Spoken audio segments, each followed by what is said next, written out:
And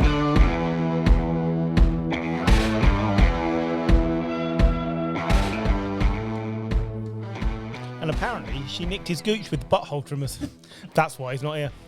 Hello, and welcome to the Snap UK podcast. The smoothest host with the most well-groomed pubes on the podcast. Still no Manscaped? We might do. Okay, fine. Whoa! We have to wait a little while, because I haven't got mine yet, Manscaped. Just saying, haven't got mine yet. Right, never mind that. We just witnessed championship weekend in the NFL, and we'll be sharing our thoughts on the Bengals, Chiefs, Niners and Rams. And whilst it seemed unlikely to live up to the divisional round, this certainly had its outstanding moments. I'm joined at Shea Farrow tonight by Paul. Say hello. John. Hello. And Jim. Hello. And sadly, you may have been tuning in, no Gary. Very sore indeed.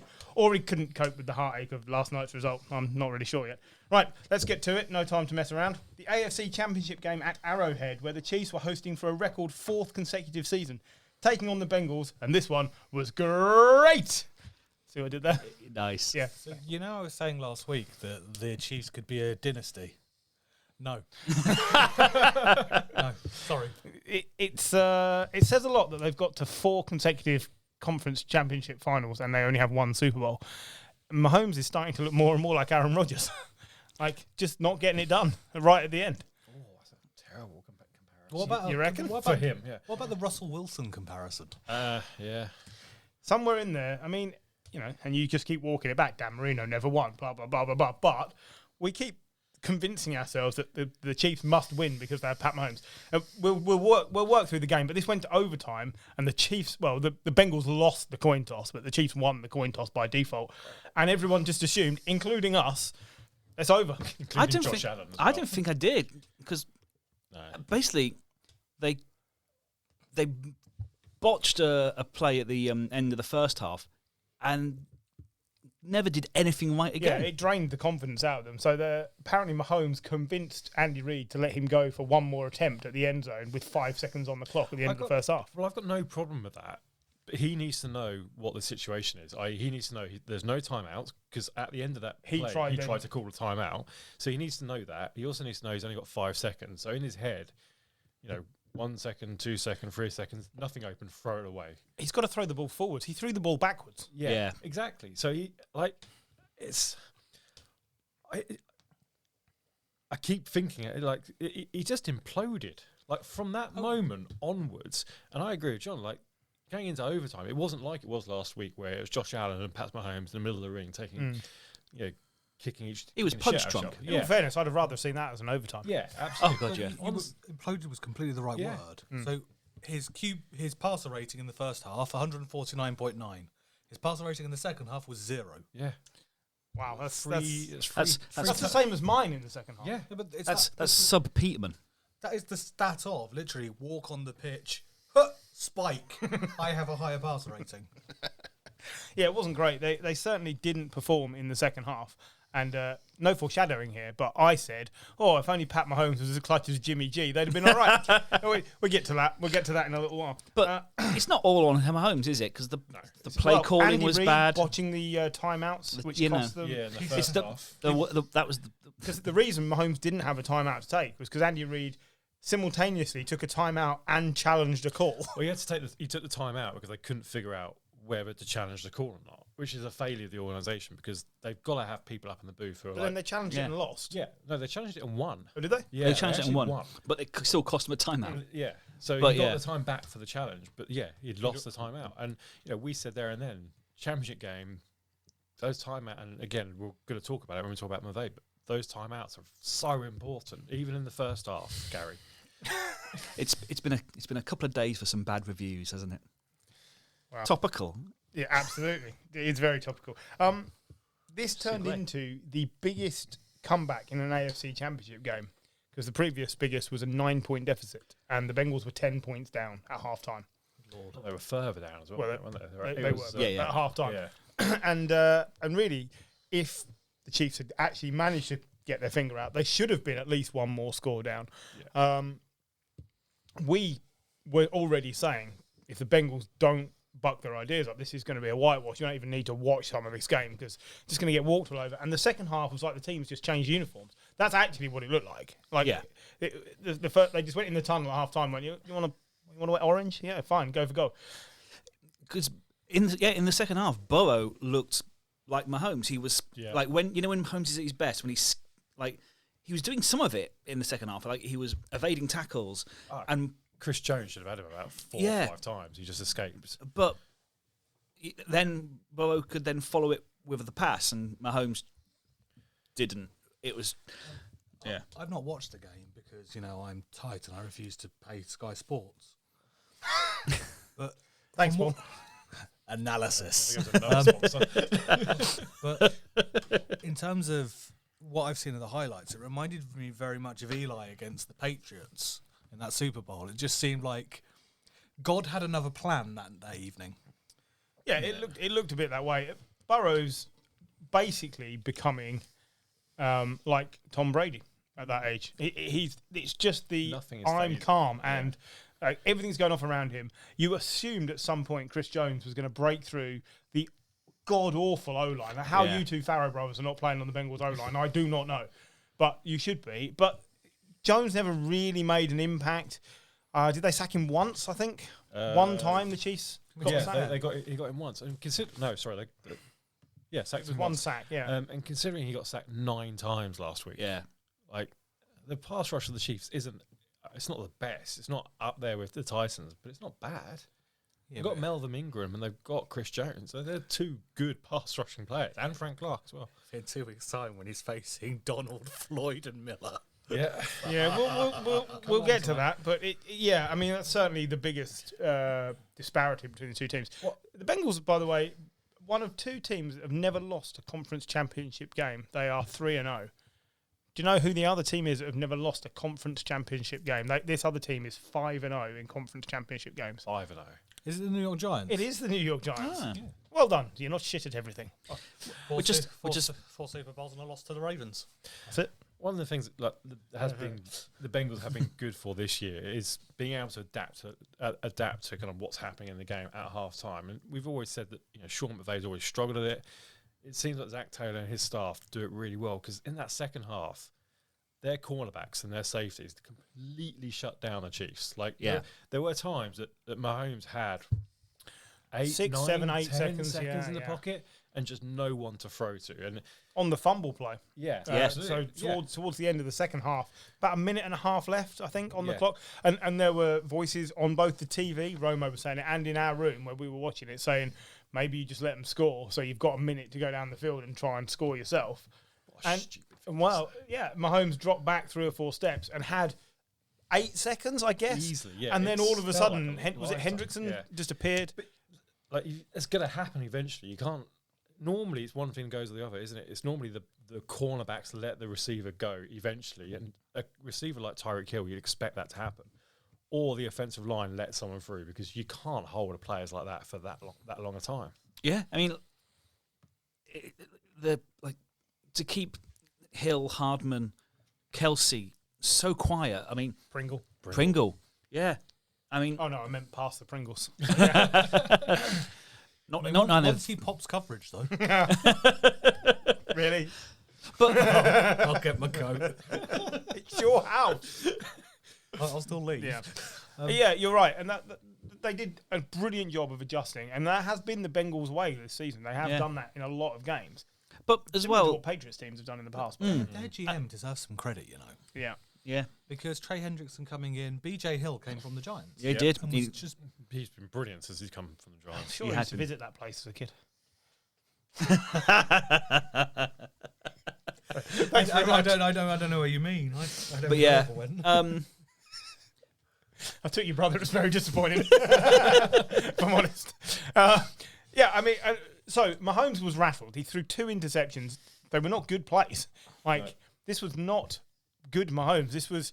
Remember at the start of the season we were saying he's just bad Mahomes. Bad Mahomes. We were saying it first 2 or 3 weeks of the season where we were saying, look, he's just ad-libbing too much, taking too long, trying to make things happen, win it all in one go.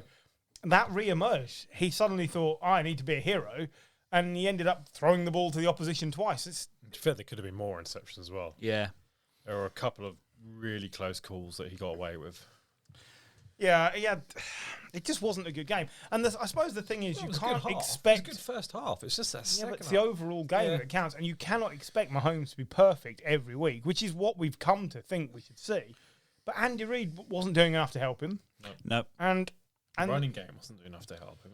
No, we compare the running game to the two teams. Like, Mixon is a fantastic game. He's so good. Like, I've been. It's taken me a while to get on the the Mixon bus, but I'm on board now. He's fucking brilliant. Really is, like, so good. 4.2 yards a carry, 21 carries, 88 yards. But they were important yards. They were, and it was the fact that the Bengals could eat up the time. So it's less time to give the Chiefs back, which was so critical. Also, Burrow, 5 carries for 25 yards.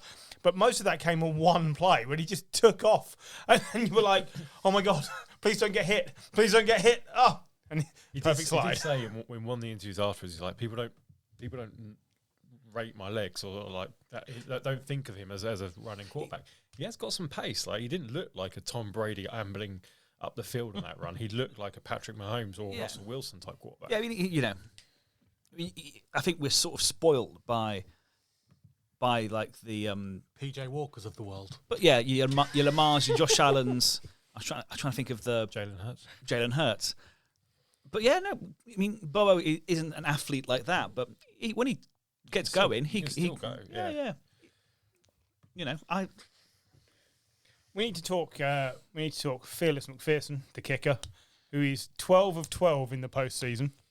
He has set the Bengals record for postseason field goals already. He's got balls made of steel, nice smooth balls, smooth manscaped balls of steel. Yeah. And honestly, just doesn't look like he's able to miss. I mean, he doesn't use Manscaped like us. He uses Brasso.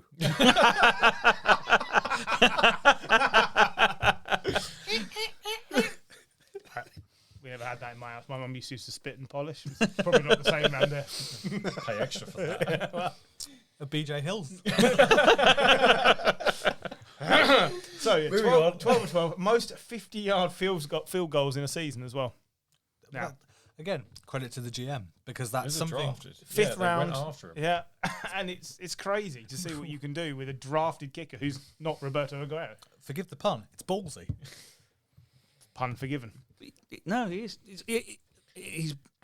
one of those. He's one of those kickers that just seems automatic. When the Patriots went from Vinatieri to Gostkowski during their dynasty run, it was like they never missed a beat. Like, you knew if you got within 40 yards, you were going to score. So Brady never had to march 95 yards down the field.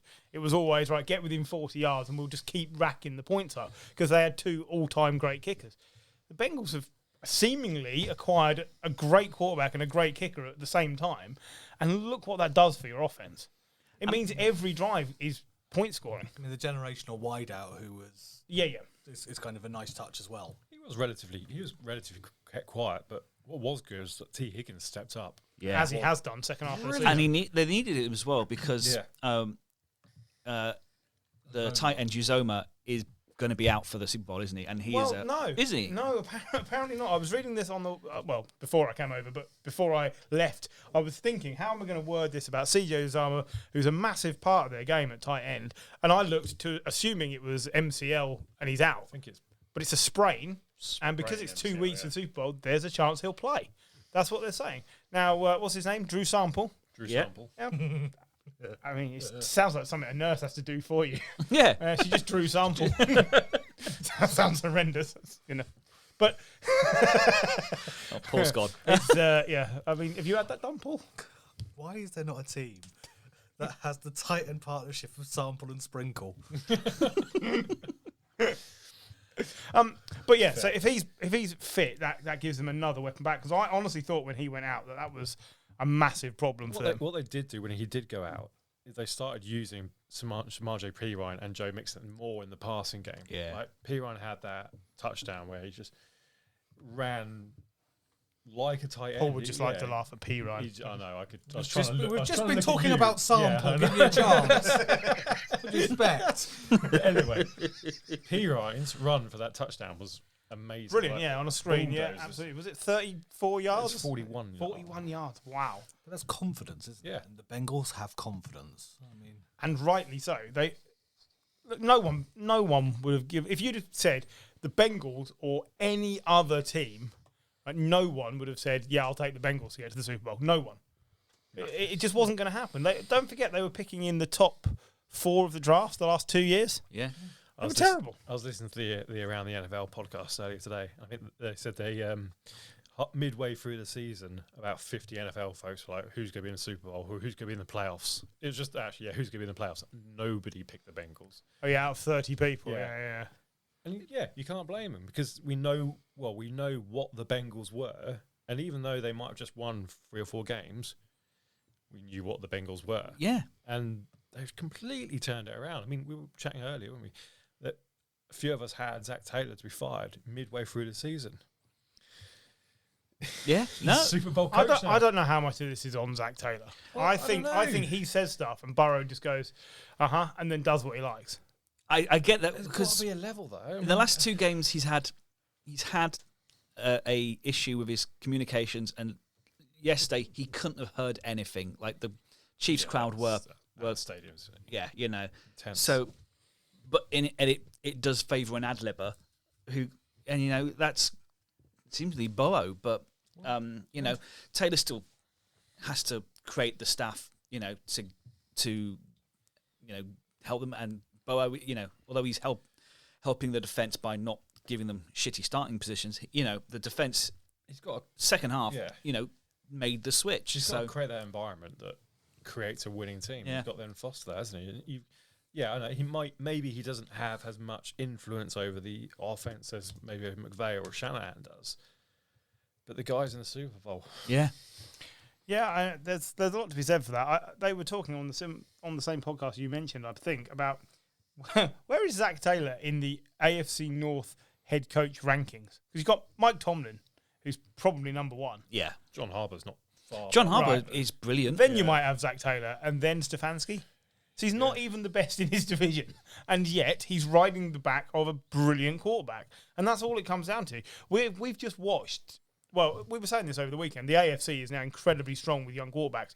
These two could easily be the best. I happen to think Josh Allen easily slits in there as well, and that might be a 3 that we're just going to see battling out every year over the next 10 years. I cannot fucking wait. Yeah, it's going to be brilliant. You add in Herbert as well. Yeah, it's incredible.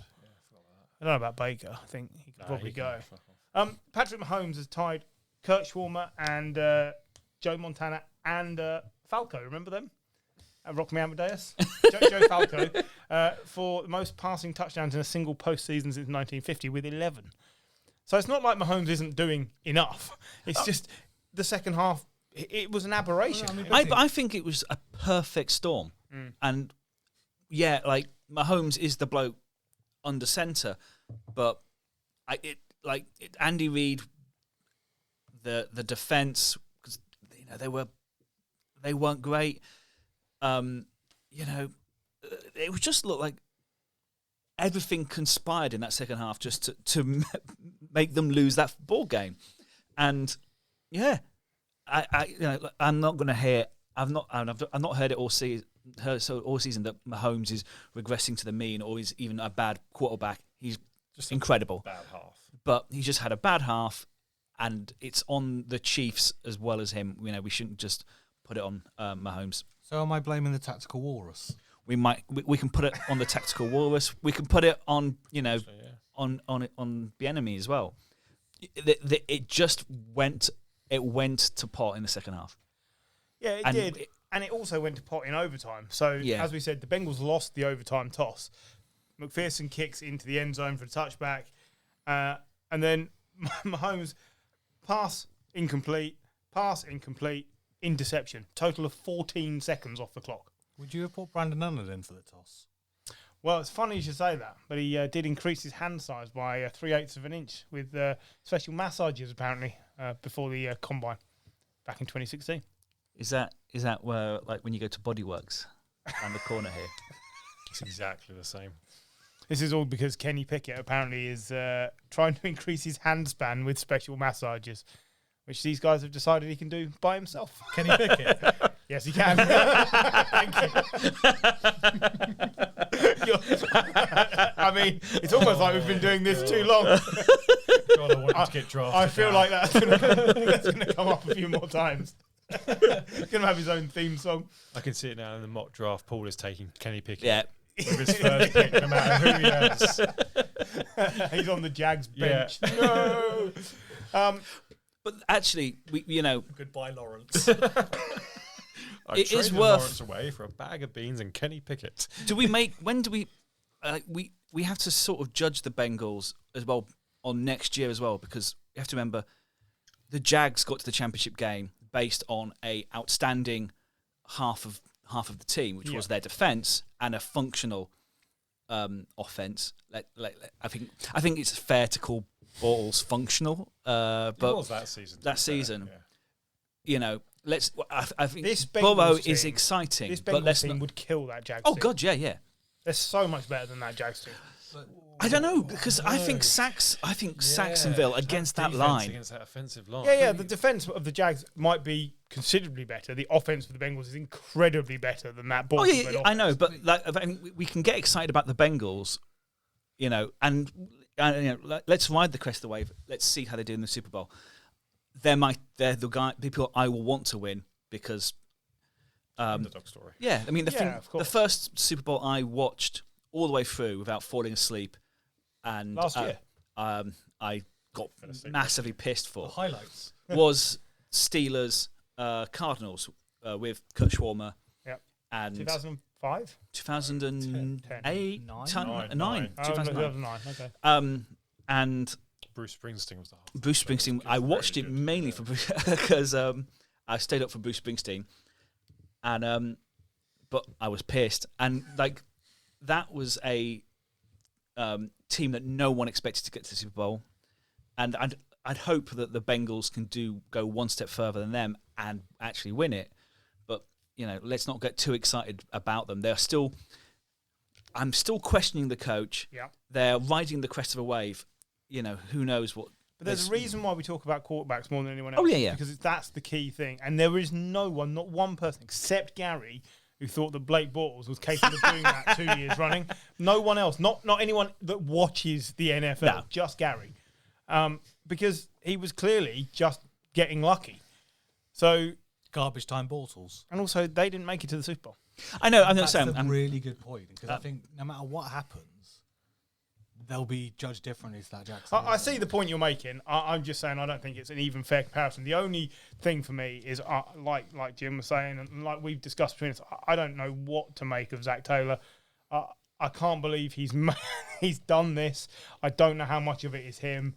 And I have absolutely no faith in his ability to win the Super Bowl. I think he has to hand it over to Burrow and Mixon and hope for the best. Yeah, and I'm just, but yeah, it just... And that might be really harsh, but I don't know. But that's his job as the head coach.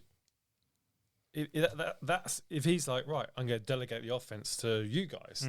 That's his job. He's not meddling. No. And he's like, I'm onto a good thing here. These guys have got this. I'm going to focus somewhere else. What I will say about the Bengals, they've got a lot of cap space. They've still got draft picks. Just go out and buy a new offensive line. Draft a new offensive lineman. This is an amazing team. If they can protect Burrow, and I know the injury and whatever, but it still makes me nervous when he's being chased by D linemen. If they can protect him, I do think this team can improve. By the way, before the game, standing Calais Campbell next to Colleen Wolfe, it's just that's ridiculous. Just not the. If he'd have just gone ho ho ho, I'd have believed he was the Jolly Green Giant. He was massive. He does wreak havoc with his incredible length. Yeah, I've heard. Yes, absolutely. Next to Maurice Jones-Drew, he was still massive. Yeah, Maurice Jones-Drew is about 2 for 8, isn't he? He's just. No, it's been quietly kept under the radar. But Travis Kelce, 90-plus receiving yards in 6 straight playoff games, which is the record in the Super Bowl era. Like, he isn't getting any credit because they didn't win, but he was brilliant again. As well, I think it seems harsh, but I think there's a sort of expectation of excellence with Kelce, and he just continues to be excellent. Yeah. I think the thing as well is, it is as well. It's tainted with a loss where he was incredibly quiet in the second half. Yeah, that's it. All the work was in the first half. Do you want to tell me, since 2019, how many touchdowns did Burrow and Chase have as a combination? I'll tell you, there's been 33 games that they've played in. 48. No. I wanted to go ridiculous. And you did. 24. No. 25. 33. 34. 34 touchdowns in 33 games between. And you kind of spoiled that by going over the top in the first place, didn't you, Paul? Not like you, is it? Bell end. Well. I've got no comeback. I'm ever so sorry. I think I'm right in saying... I'll just check this fact. You talk amongst yourselves. I just wanted to check something before I dive on it. Yeah, no, I'll save it for later. It's a later fact than that one. But I just want to make the comparison of Kelsey with Antonio Gates. Because Antonio Gates was a wonderful tight end, but when you don't win games, people don't care. Yeah, it's true. Antonio Gates has got the most touchdowns by a tight end of all time. He's over 100 touchdowns, isn't he? Yep. Yes. Yeah. And his quarterback won the 2017 AFC Comeback Player of the Week or whatever it was. Week 17 Player of the Week. I just wanted to shit on Rivers as well whilst there was a gap. The Giants aren't very good. There we go. You guys have some fun. I'm done. Count me out. I mean, there's not a lot else we can say in this game. The main takeaway for me is I don't know what the Chiefs do. We're going to talk after we've been through the two games. That's why I didn't go on to that. But I don't know what they do, because to reach 4 in a row, chance of reaching 5 in a row, I mean, you're seriously clinging on to your luck. I don't think it's even about being that good. It's clinging on to your luck, and that isn't something you can just do. But at one point, when they're like 90 cents under the cap, or something ridiculous. I mean, that's the problem, isn't it? Like, they're up against the cap, and Kelsey's brilliant, and Tyreek Hill's brilliant, but they're not getting any younger. No, and so whilst Mahomes might be like 26 or 27, and he's got probably another 12, 13 years at the top, they're going to have to find replacements for two really key players. Another player who's not signed on for next year so far is Tyrann Mathieu. Yeah. And that's I mean, they said last week when he went out of the game, it reduced their defense. So they need to figure that out. They're around the middle. Yeah. They've got 15.5 million of cap space. Let's get 2 good O-linemen. Yeah, our liners. I mean, where it was last year compared to now. I just saw New Orleans again. Yeah. Where the Chiefs O-line is this year compared to where it was last year, it's completely different. But they've got to play Orlando Brown. Yeah. They've got to find a replacement for Tyrann Mathieu. Eventually they're going to have to find another number one receiver or a replacement tight end. Right? We're going to talk about wide receivers in a little while as well, because we were told last night while watching the game, the second game, that your team is only as good as your number 3 wide receiver. Which to me, common saying, to me sounds Troy like Aikman. horse shit. Troy Aikman. Horseshit. You're only as good as your 3rd wide receiver. And we're like, what the fuck is that? Well, then why were the Giants the worst team in the league? Your 3rd wide receiver was brilliant. My 3rd wide receiver is Darius Slayton. He's quite good. Oh, here's the other fact I was looking for. Evan McPherson has surpassed Stephen Gostkowski for the most field goals by a rookie in postseason. McPherson has 12. Gostkowski has 8. That's how far ahead he is of another rookie kicker. Don't discount it. I think it's really going to count in the Super Bowl, because he is a better kicker than Matt Gay. Well, as well, remember what happened the last time the Rams were in a Super Bowl? They were shit. They scored 3 points, didn't they? Yeah, and I just think it's going to be crucial. I keep talking up the kicker. I think it's really important. Right. After all that, we had the NFC Championship game. The Niners travelling to LA to take on divisional rivals, the Rams, and this one was horny. Maybe not. I really couldn't come up with anything. I tried really hard. I was thinking, like, can we get the GOAT in there? No. Trying to ram it in. Yeah, exactly. Well, that's it. I was trying to ram it in. And ultimately, that's what happened. They rammed it home, so to speak. So, Niners 17, Rams 20. Lots of tears on my sofa last night. Actually, it wasn't. He resigned himself to defeat, because we sat there and went, oh, Jimmy hasn't thrown an interception yet. And then he did. Where do you want to start, Jim? I mean, that won't help. They're not words. I didn't feel good through all this game. Like, we were 17-7 up in the 4th quarter. I was like, I still didn't feel good about it. Mainly because the Rams are doing what the 49ers did against the Rams. Like, they had, I think it was at one stage, they had a 97-yard drive, which took 10 minutes off the clock. And you're just like, damn, if that was the 49ers, we'd be like, yeah, cheering it on. And it's really painful when it happens against you. There were also some silly mistakes, like penalties that were just ridiculous. But the offense just didn't click. The running game wasn't there at all. Like Elijah Mitchell, 11 carries for 20 yards is well below what we're used to seeing from him. Deebo Samuel had 7 carries for 26 yards. That's not as much as we're used to seeing. And if the 49ers can't establish the run, there's going to be issues because they're not a passing team. Like most of their passing yards came from a flat pass to Deebo Samuel, who then brilliantly ran it in for that touchdown. That's where 44. That's why he's the leader in yak. Yeah, that's where 44, the 230-yard passing yards from Garoppolo came from. But on the flip side, the Rams could do it. Like Cam Akers was getting yards. Sony Michel didn't have a great yard, but like they converted on third down 11 of 18 times, and big conversions as well. Like Cooper Kupp was Cooper Kupp. He's fucking brilliant, and he should be MVP, but he won't be because he's not a quarterback. He's not Tom Brady. Yeah, he's not retiring. Or is he? Or I don't know. Odell Beckham was brilliant as well. Like it meant that the cornerbacks couldn't double up on Kupp because they had to make sure Beckham was guarded, and our cornerbacks are 2 cornerbacks, 1 cup. Sounds like a horrendous film. I thought that's what Paul was trying to think about. He was looking at me like, I'm sure there's a joke there somewhere. Yeah, he did. He's probably got wind or something. The pass rush was good. Like they hit Stafford 10 times, but it wasn't quite good enough. He kept getting out. Neither pass rush had the game that we expected. Absolutely. Von Miller didn't do that much. Aaron Donald, he got a lot of pressures, but only really hit Jimmy G once. Yeah. It really counted when he did it. But I thought this was going to be a much more defensive line orientated game, and ultimately both O-lines held up really well. Yeah, they did really well. And I think that sort of turned the game a little bit because it just didn't go the way anyone expected to. Like you say, no establishment of running games. Yeah. You knew when the Rams went 2017 up, and Jimmy G had a minute and 49 to get up the other end. We're not that team.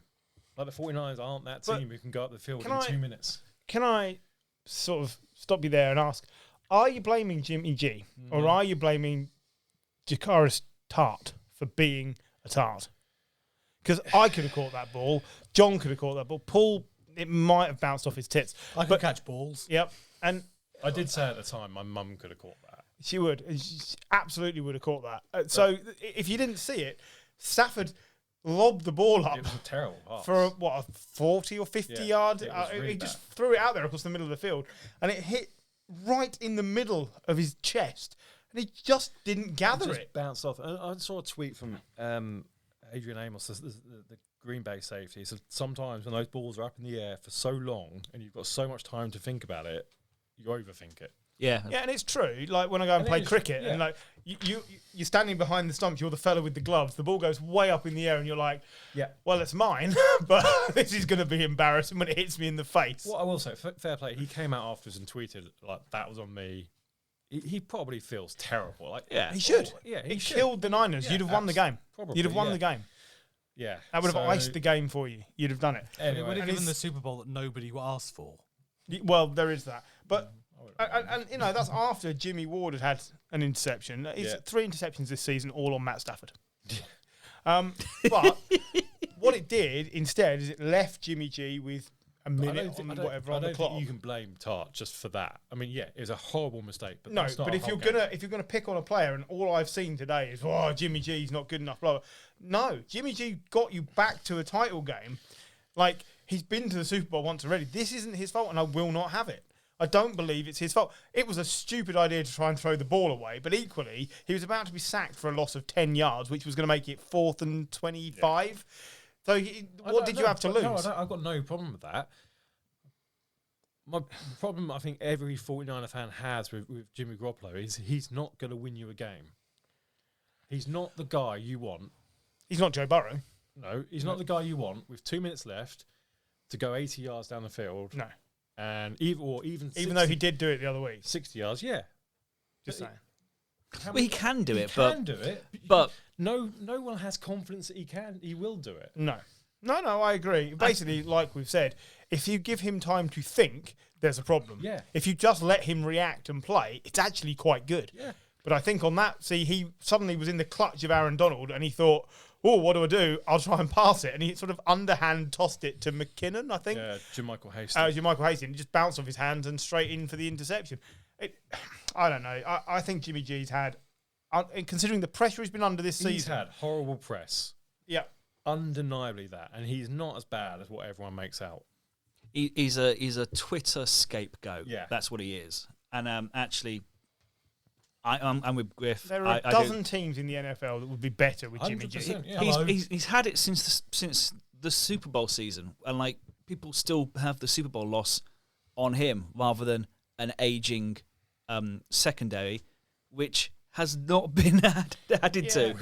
That's true. It's even got young secondary. He's now got a really It's the comparison we've said before. Like, he's effectively like Kirk Cousins, so he doesn't get credit when they win, and he just gets all the flack when they lose. Now, I don't like Kirk Cousins for other reasons because I think he's a douche, but Jimmy G may well have a little bit of that. I mean, he's done some stupid things in the press, but equally, generally speaking, clutch.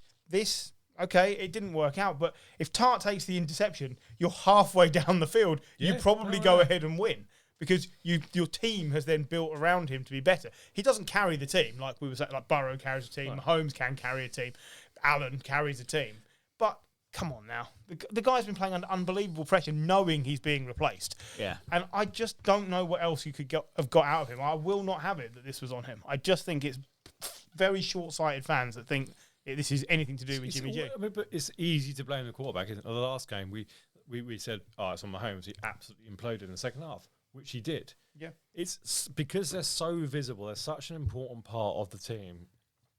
And they make the big money as well. When things go wrong, it's like, right, it's the quarterback. If that had been an interception and the 49ers had one, we'd be sitting here slating Stafford. Don't forget Stafford tied the league for interceptions this season, 17. Yeah, I know.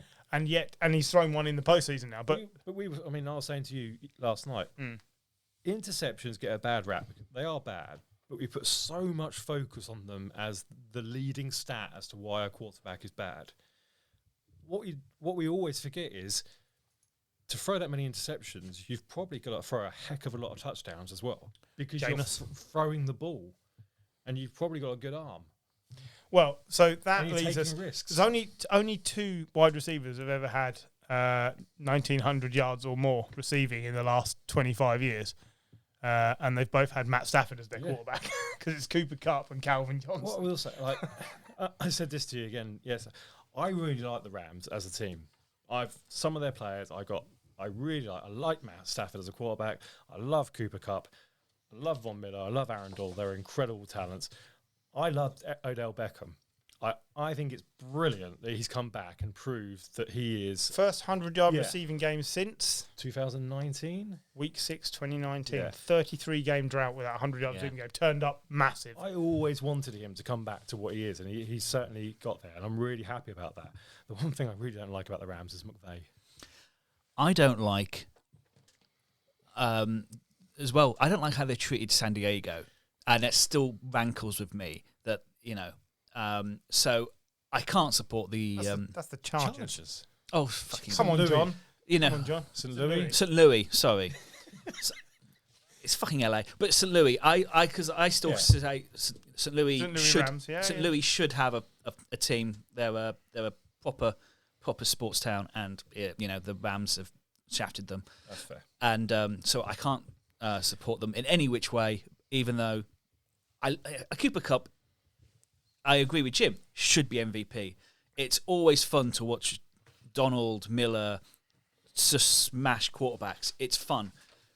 Ramsey is the best corner in the league, except but I can't support them. I just can't like them. They're a thoroughly unlikable team, a bit like Chelsea. Yeah, but I think a lot of that comes from McVay and his personality. I think he's one of those players.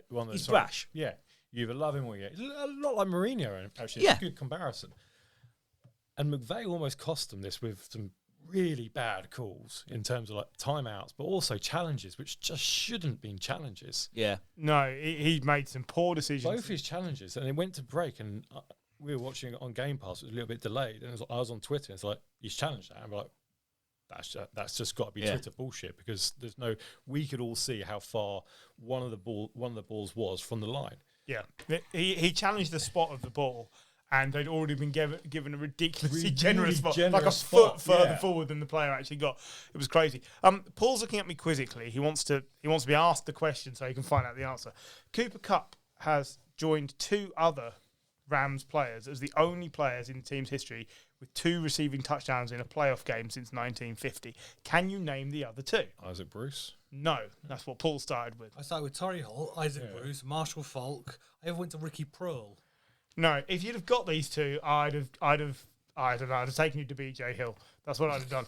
The first one was Hall of Famer Tom Fears, 1950 divisional round. He was just on the tip of my tongue. Yeah, I bet he was. He would have been on BJ Hill. And the second one, which is possibly one of the best names we've had all season, 1989 divisional round, Flipper Anderson.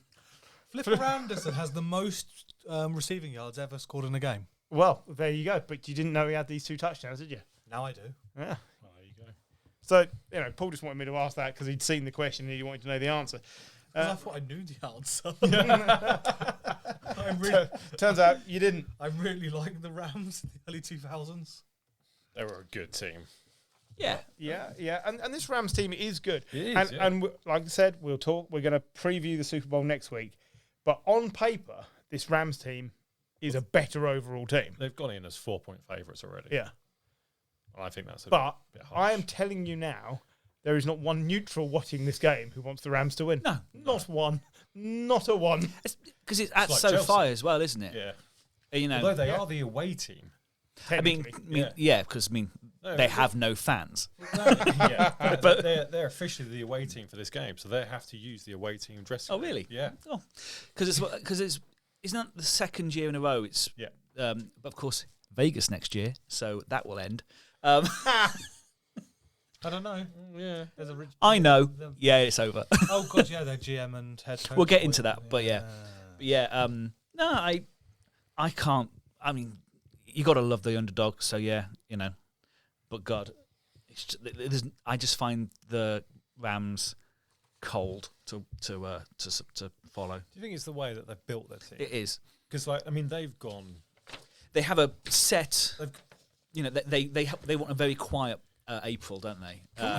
Can we have a moment to pay some respect to Eric Weddle, who's had 2 years retired and then led the Rams in tackles in this game? He's only been back for the postseason. He just turned up and dominated. It's been brilliant. I mean, he's had 2 years to rest. But the guy just looks absolutely honed in. I said last week, he looks slower than he used to because he's 2 years older. But the game in his head is clearly still at that point where he knows what's coming and where to be. This is a brilliant acquisition. You've got Von Miller, Eric Weddle on the same team, Aaron Donald on the same team, those 3. That's ridiculous. And Jalen Ramsey. And Jalen Ramsey. I mean, amazing. You can't stop talent. No, and I just think he's been very unsung. Really? Bengals? Matt Stafford and Cooper Kupp have joined which other duo as the only pairs in NFL history to connect for 20 or more touchdowns in their first season together as a wide receiver quarterback combination? Matt Stafford and Calvin Johnson? No. Philip Rivers and Antonio Gates? No. Peyton Manning and Harrison? They very famously didn't win a Super Bowl. Oh. Dan Marino and somebody? No. Brady and Moss? Yes. They had 24 between them in 2007. It's on here. Yeah. It's actually on the bit of paper. I hate it when you do that. No one reads this. I don't know. Just look at the order we're doing. And the next thing down after that, and this deserves praise as well. Robbie Gould still hasn't missed in the postseason. Like, I'm going to miss Gould just before the game, just being unflappable as he practices. Brilliant. I love it. Yeah. Literally, the team's running out, and he's like, "Yeah, I'm gonna carry on." Waits for them to start running out, and he just kicks in the middle of them. It's brilliant. I said to Jim, the cheerleaders. When he did it against the Cowboys, if he'd have hit a cheerleader, it would have been both the best and worst thing you'd ever seen on the telly. My friend, the Chicago Bears fan, hello Brian. Every week through the playoffs, he's probably texted me and said, fucking Ryan Pace letting Gould go from the Bears git. Yeah. And yeah, he's right, because I mean, like we said with McPherson, having that reliable kicker just means the world, doesn't it? I mean, Yeah, but the Bears haven't had any problems with kicking. yeah. I know. In the same way, Oscar Pistorius hasn't had any problems with kicking. No, I've had problem with hair loss. we're agreed. Jimmy G is definitely not going to be playing for you next season, right? I can't, Definitely, I 100%. I can't see it. I'd just like to present the dissenting opinion because it's fun to, in case I'm right. Go on. They're going to trade Trey Lance away. Right? But why wouldn't you sit Trey Lance for another year? I agree. If you've got a team that's just got to the championship final If Trey and Lance was 3 ready to points, play, he'd have played. yeah. I completely agree with your logic there, John. And I don't see the issue with sitting Trey Lance for another season. I also don't think Jimmy G will be there. I don't think he'll be there because his value is now high. Like, from a trade point of view, I reckon you could probably get a 2nd or 3rd round pick for him. Whereas, Second. You used the 2nd to get him, and he didn't do shit at the Patriots. It's true, but I don't think you'll get that. But he's also he's it's gone cap to space. two championship games. His contract's not terrible next year. Yeah, No. but 25? people will say if you think he's that good, you should be keeping him. And I agree. I think he should be there for another year, and I think that if Lance was any good, we'd have seen him in the postseason. Well, Shanahan apparently doesn't like having two different Mixing and matching. And I can see that point because But clearly, you've got quite a confidence-led. But clearly, Lance hasn't been pushing enough during the season. We've barely heard him mentioned since mid-season. But you're saving $25.5 million by getting rid of him. That's two decent cornerbacks. I mean, that's just. You're not allowed decent cornerbacks. Well, they've got to pay Debo as well. I imagine for you guys it's 2 old quarterbacks who are just going to be burnt. Is Odell Beckham highlighting how bad Baker Mayfield is? No. Because it's just. There's more to it than that. Is that? I think it's highlighting. It is. I think it's highlighting how difficult Baker is. Okay. And I think it's also highlighting how bad the Browns' offensive play calling might be because I'll take that. because Baker's we can't judge Baker this year. We keep mentioning it because of the injuries. He shouldn't have been playing. But also that is a reason we can judge the Browns as making stupid decisions. They had a good backup. He's made Landry into a really good receiver. Who he's enabled Landry to be who we think Jarvis Landry is, and Njoku and all these players had it just isn't It didn't click with Beckham. I get it. Dak didn't work with Des Bryant. Does that make Dak Prescott a bad quarterback? Yes, it does. Thank you. But there's some I agree, some but teams it's an don't interesting click. yardstick. But it is because we talked before the season. How much better is Matt Stafford than Jared Goff? And the answer is a chuff load. Yeah. And how much better is Matt Stafford than Baker Mayfield? Again, it's a massive difference. Well, I think when you Beckham compare is the yardstick. That's all. as well, you compare quarterbacks. Matt Stafford is much better than Baker. He's but also as an organisation, the Rams are much better than the Browns. True. And as a You've got some horrendous comparison. I would rather have McVay than Stefanski. Matt Stafford's better than Baker. Having an ice cream is better than getting punched in the crotch. Waking up in your own bed's better than waking up in the sea. One of the few reasons I wouldn't mind the Rams winning this, and there are a few, is to see Matt Stafford get a Super Bowl ring. So Matt Stafford and Aaron Donald are the only reasons. Yeah. So we can ignore that whole argument of quarterback probably going to the Hall of Fame, because I think Stafford should, not having a Super Bowl ring. Because that pisses me off. Yeah, you don't have to have a Super Bowl ring to go into the You Hall of don't. Fame. No. But there's always that conversation. It's the Dan Marino argument. Yeah, I did have an argument with someone the other week about Donald. Yeah. He was like, they were saying, Donald, is too good to not have a Super Bowl ring. And you can have that argument. Yeah. But also, JJ Watt's not got a Super Bowl ring. There are other great players with similar accolades, maybe not as much as Donald, but JJ Watt is both 3 times The defensive greatest player. O-lineman of our generation didn't win a single game in his last season. Joe Thomas. He did nothing, and he was by far and away the best O-lineman we've seen. Yeah, 100%. and so I mean, it seems that that conversation seems to always elevate when it's the quarterback. Exactly, yeah. So, and we win a Super Bowl ring. It's the reason why, and okay, we got to go into the argument again. It's the reason why there's so much argument over Phil Rivers. Statistically, he should be in the Hall of Fame.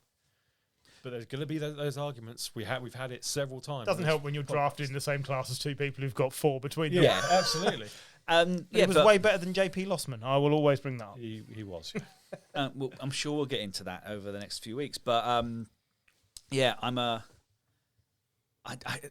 isn't enough to see Matt Stafford and Donald have their day to make me think I want the Rams to win. It's a fair point. Time for a break. Support for the Snap UK podcast is brought to you by Manscaped, who's the best in men's below-the-waist grooming. Manscaped offers precision-engineered tools for your family jewels.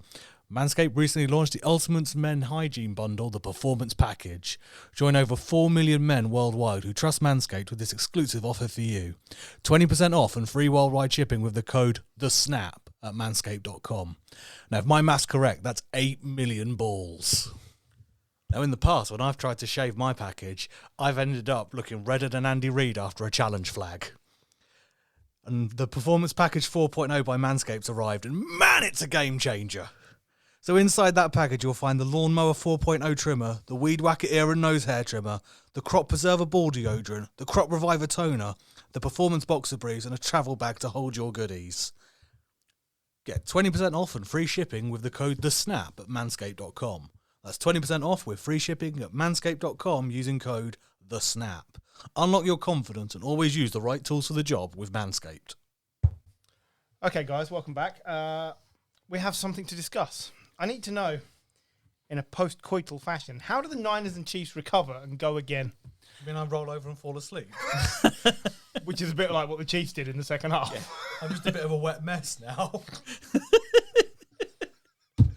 Yeah. I mean, this is a great start to the second half of the podcast, if I'm honest, and never have I wanted to shed an image from my mind faster than that. Wow. Come on then. So, the Chiefs, right? They've done 4 consecutive AFC Championship games. 5 is, I said already, you're hedging your bets. How do you get to 5 in a row? How many in the row did the Patriots do? I don't think it was 5. No, I don't think it was 5. No. So, and they're the greatest dynasty of the modern age, if you like. I don't think they did 5. How are the Chiefs going to manage this? What do they need to do? How do they support Mahomes?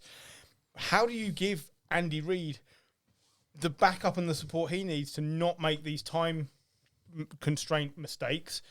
What do you got to do? I think you need some. Assuming you have, they got 15 million cap space. We said earlier, right? 15 and a half. You need to do something to shore up the O-line. They had a very interchangeable O-line this season, didn't they? They had more changes on their O-line than any other team from memory. Yep. So they need some consistency there. They need something different because I think that's been a letdown. Yep. Their wideout room is still in a good place. Hill signed a big contract. It's in a Hardman is okay. Pringle is okay. I still think I'd like some more variety. It doesn't compare to, say, the Rams. Yeah, but or the Bengals or the Cowboys. Yeah, that's cool, but what did the Cowboys do? No, I'm just saying it doesn't compare. They had a bastard in charge. Yeah? Oh, Mick McCarthy. Bastard. For me, I'm still not sold on Clyde Edwards-Helaire. I know everybody is, and it may be down to the O-line as well, but I'm not sold. He's serviceable, but when they lost, rightly so, Kareem Hunt, they let the best running back they would have had walk out the door. What team in this playoffs has a great running back? I mean, like a great running back. Henry, Aaron Jones. I think Mixon. Yeah, I think Mixon's a great running back. I mean, like you could build a team around them. Yeah. Paul's got a point, though. I mean, you look at the 49ers, they built a team around a running back. 8 running backs. 8 running backs, yeah, but none of those were top picks. No. And then there's no like paying Le'Veon Bell type money to running back in that team. But they have, rather than paying a number 1 running back, they get the yards through like 8 running backs anyway. The Bills, Singletary has come all right. Singletary's like Clyde Edwards-Helaire, but they also get yards through Josh Allen.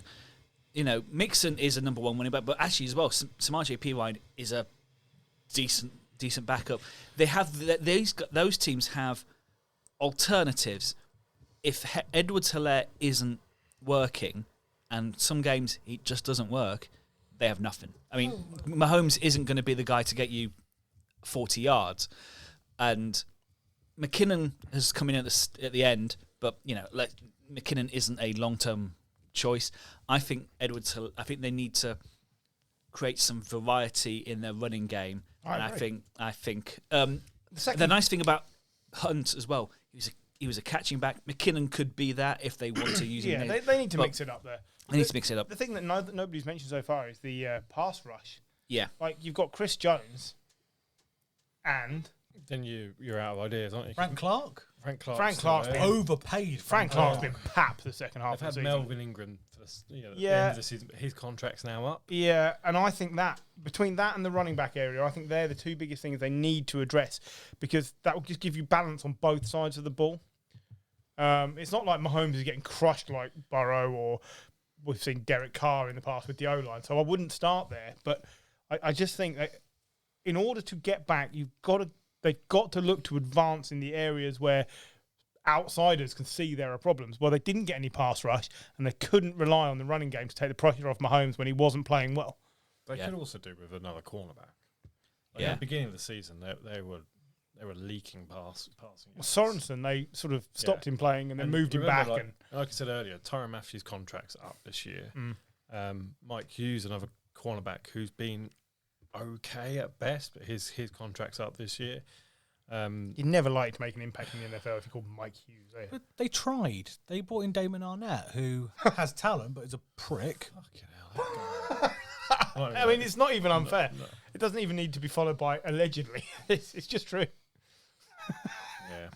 But yeah, if they could add to the pass rush, then the deficiencies in the secondary would be lessened because the Niners have done, basically. Exactly. I think they're a team with, if all the great parts of it click. I mean, they are a Super Bowl winning team. Yeah. But I think what Troy Aikman should have been saying is, you're only as good as the weakest parts of your team, and actually the weak parts of their team are really quite weak. That's an actual saying. Exactly. Yeah, you're only as good as your weakest link. So fuck you, Aikman. So Byron Pringle's also, his contract's up there. Yeah, but yeah, I think that actually... you're pulling a nasty face. Frank Clark's cap hit is $26.3 million. Wow, that is about $26 million too much. They have a potential out. Yeah. Which would be $12.9 million a dead cap. That's a lot. But he just hasn't had any juice the second half of the season. Yeah. Where do you place Andy Reid? Is he the top 5 coaches in the league? Yeah. Probably near the sea lions in the enclosure. You'd want him in the aquatics area. Because he's the tactical walrus? Yeah. That's right. Is he, though? Because... he has his moments, and they do some brilliant things offensively, but he still makes the same errors that he's always been accused of making, which is the time management error. Time management is an issue still. Yeah. So, and we don't want to sit here and roll off the list of coaches and debate about who's better than who. I think you're being very picky if you say that the issue, one of the biggest Chiefs' issues, is the play calling, because I don't think that's it. The time management is one of the biggest issues. Time management, yeah, but. Not the play calling, but the clock management, and that's always him. Usually, that it doesn't matter because they're either so far in the lead or they've just got the game managed perfectly.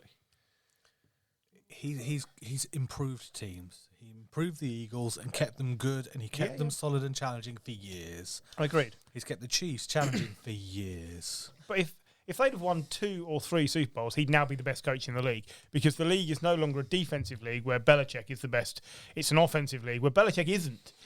Belichick isn't the best offensive coach in the league. Andy Reid is the best singly offensive coach in the league, but he hasn't now done what he looked to have been doing. I don't think there's some sort of Belichick kind of changed perception. I think we're spoiled by Belichick, and I think he's ruined. Tomlin, if Tomlin was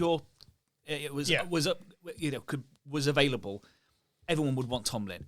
He's only won one Super Bowl. Yeah, one Super Bowl. You know, some teams, great teams will only win one Super Bowl. Coaches. I think, You suggest Belichick is an unfair yardstick? I think, he is. Yeah, he is. Quite frankly, You're like it comes around every so often. It's the same with Tom Brady as an unfair yardstick when it comes to quarterbacks because they're once in a generation, if not. They're once in a lifetime. No, because we'll never see that again. Yeah, I mean, you're not. Never again. There's never been like Chuck Noll or Bill Walsh.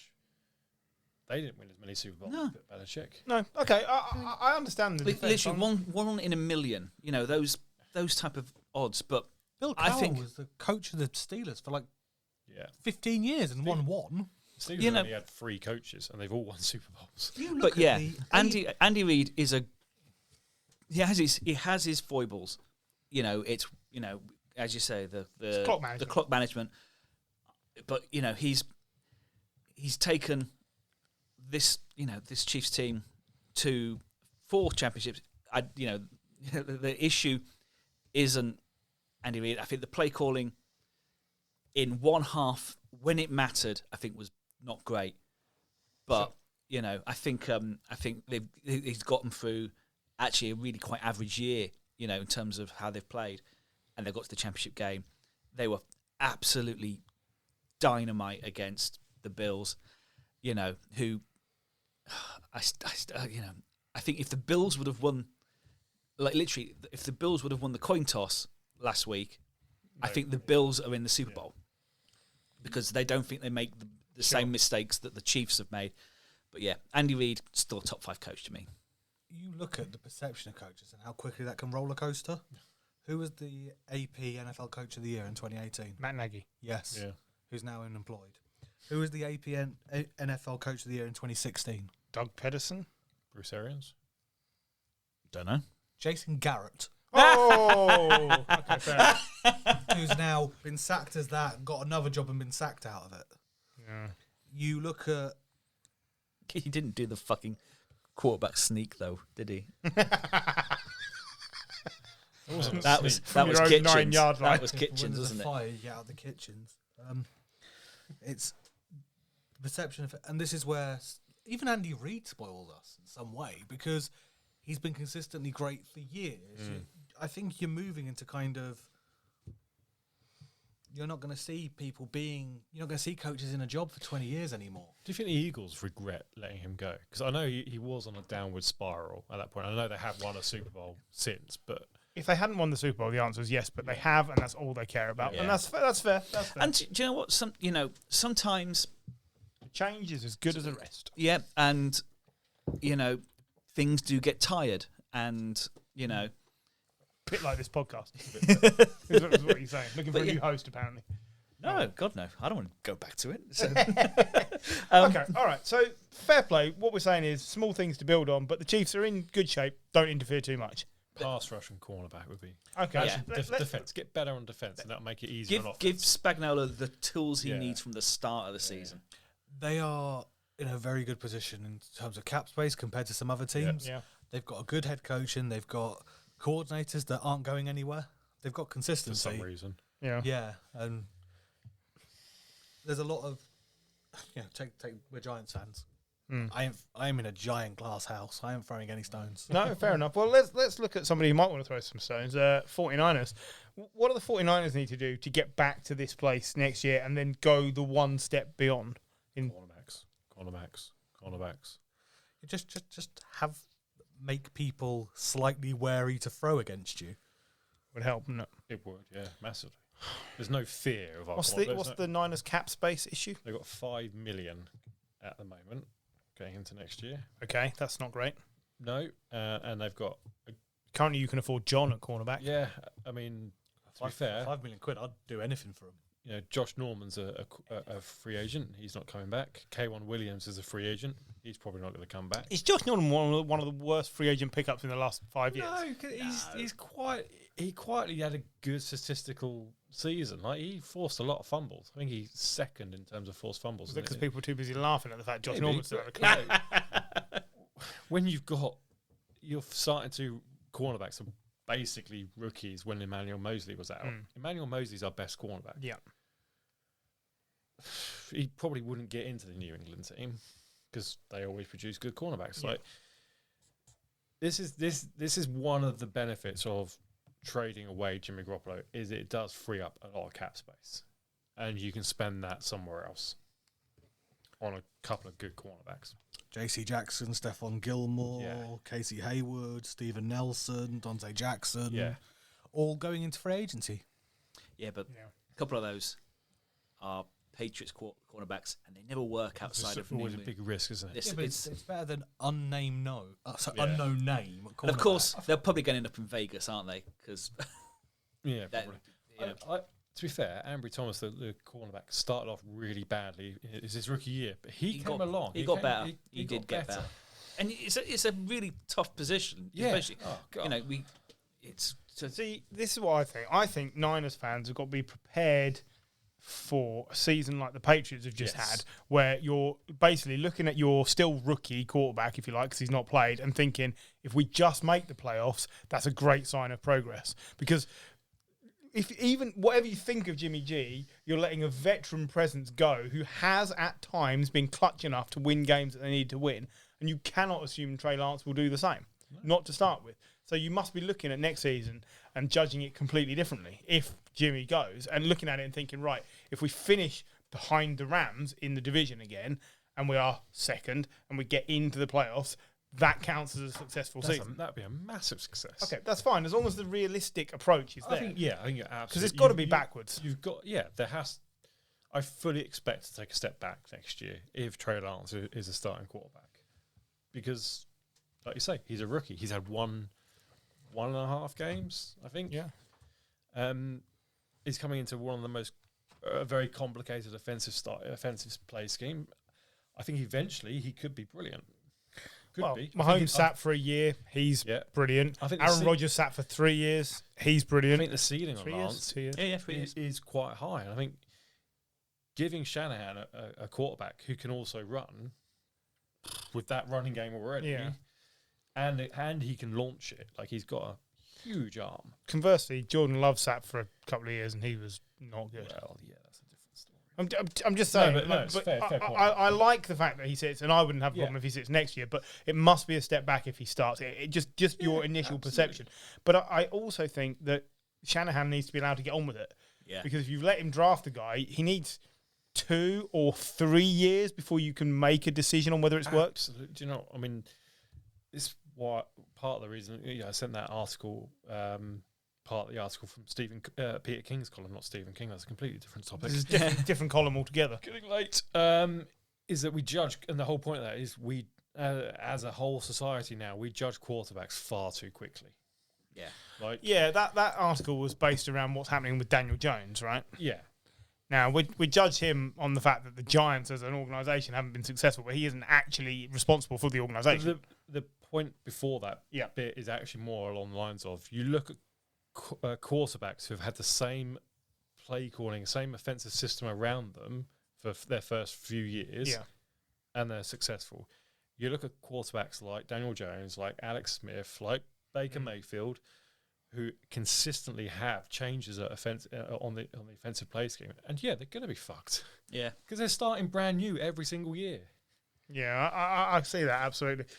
Okay, well, I think that's fair points. Which team is most likely to pull a Bengals next season and suddenly find themselves elevated all the way through the playoffs? Somebody always makes it in. Somebody always goes from worst to first every year. That's a thing. But who's getting in? Is it too early to say because we don't know all the coaching appointments? Yeah, there is that. I'd like to think the Lions will be an improvement next season. They're not getting in the playoffs. No, but it's not impossible. You wouldn't have said the Bengals would be in this position, would you? It's a reasonable shout. Jared Goff is a serviceable quarterback. Who are the 8 teams that finished bottom of their division? That's where you've got to start. Right. The New York Giants, Seahawks, Lions, Panthers, and I'm just going to the AFC, Jets, Broncos. Yeah. Ravens, Jaguars. The Dolphins. They were right. They didn't finish. They were in a good position when they finished, but they got 64 million in cap space. Depends with a higher head coach, though. Yeah. Oh yeah. Yeah. And I think Broncos is a good shout. Broncos. We're going to get to the higher. I mean, Ravens are not. They still won 8 games, but with players back next year, they won't be last in their division. No, but for me, they're not in the category of team we're talking about. I'm talking. Can the Jags make it to another AFC Championship game next year? No, I'm not sure they can either. But there must be a candidate out there for, right, we're now looking at this a bit differently. With the right quarterback in place, it changes everything. We know this is the thing, but it doesn't always work out. Trevor Lawrence has had a pretty awful first year. But with the right coach, bearing in mind we're still told he's the most talented quarterback since Andrew Luck, why can't he have a winning season where they get in the playoffs and they win a game? I certainly think it's possible. So for me, that's who I'd look at. I want the Jags to be looking, right, this is who we want to hire because this is what we want to do. I'm fascinated by who they hire next. Yeah. I think it's really important for the next 5 years of watching the NFL because if they get it wrong, Trevor Lawrence probably isn't on that team in 3 years' time. He'll get Rosened out the door. I think Rosened is an exaggeration, but yeah, but yeah, you could imagine him. If they get it wrong, he could be Trubisky. You could imagine a Trubisky style thing where you're like, he's good, but we can never trust him, and no one wants to pay the whatever it is. So, I think you need to ask the question after all the coaching hires have been made. Yeah. After the draft, after free agency, and we see. Yeah. What the teams look like. There's a reason a lot of these teams are always last. There are. So, for my point of thinking, it was the Jags, I think, with the right coach, could make the biggest leap in the AFC. In the NFC, for me, it's the Panthers. Yeah. Because you look at what could happen with Brady, you look at what's happening with the Saints. The NFC South could be an absolute dumpster fire next year. And really, the Falcons and the Panthers are the two teams that you think, okay, the Saints are just in the worst cap hell ever. The Bucks, if they lose Brady, then John's had some pretty bad cap health. He's got a massive head, and it doesn't really fit in any of the hats. Why isn't the Saints GM going to prison?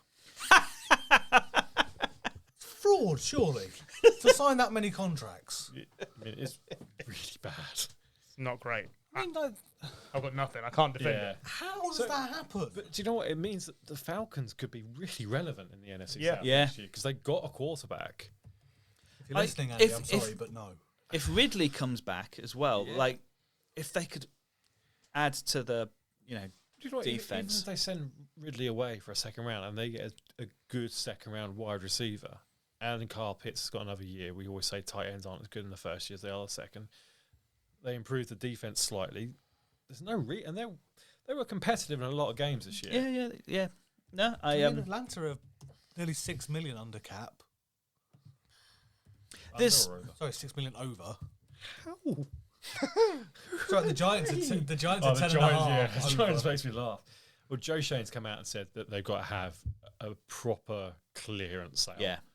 And they're going to get rid of a lot of players. And he's almost said, like, this is 2022 is just to the point on the 49ers. Yeah. Don't judge anything on this year because they've got to clear everything out and go again. And that's fine. If they actually commit to it and do it, like the Dolphins did, I think that's fine. If they go half-assed on it, I'd dread to think. I think it'd be really sensible for the Giants to trade away one of their first-round picks so they've got 2 first-round picks in 2023 when there's a good quarterback coming out. I agree. Could be. Okay, right. Fine. We need to discuss coaching appointments that have been made. So some teams have already appointed new head coaches, and we better have a look at them and see what we think so far. Obviously, it's difficult to judge without all of the appointments being made, but worth discussing. The Broncos. Can he hack it? Yes, he can. Nathaniel Hackett, who apparently is 42. If he's 42, I'm a successful pole dancer, by the way. Never in a million years is this guy 42 years old. But he looks like a ball bag. Is it a well-toned, manscaped ball bag? Yeah, that is a deodorized ball bag. He's not 42. It says here he's 42. 19th of December 1979, 42.